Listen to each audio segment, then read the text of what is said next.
Nazarimda har qanday jamiyatni 3 ta qatlamga bo'lsak bo'ladi. Birinchisi intellektual elita yoki intellektual jamoalar. Bular har qanday davlat va jamiyatda juda kam bo'ladi. Ma'lum 1-2% yoki 3% bo'lishi mumkin.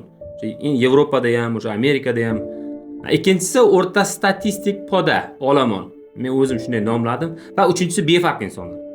Uchinchisi davlat va jamiyatlar uchun eng xavflisi. Ular ishlamaydi, biror bir narsaga harakat ham qilib ko'rmaydi, aqli hech narsaga yetmaydi, qip-qizil tupoylar jamoasi. Birinchi toifa intellektual elita ham hukumatlarga u darajada yoqavermaydi. Ular to'g'ri ma'noda tanqid qiladi, muammolarni ochib tashlaydi. Bu esa hukumatni zo'riqtiradi. Ular uchun eng ma'quli o'rta statistik poda. Ular ham muhokama qiladi. Ular befarq emas, faqat san'atkorlarni, qaysi bir kimning o'g'riligini yoki bo'lmasam qanaqadir qo'shiqni yoki qanaqadir festivallarni muhokama qiladi. Bu borada Fransiyada pensionerlarning pensiyasi yoshi uzayib ketishi mumkin, svetda yoki soliqlar oshib ketishi mumkin. Ular esa o'sha san'atkorlar va mayda-chuyda maishiy narsalarni muhokamasi bilan band bo'laveradi. Aytingchi, siz qaysi toifaga kirasiz? Albatta aytgan gaplarim faqat Yevropaga tegishli.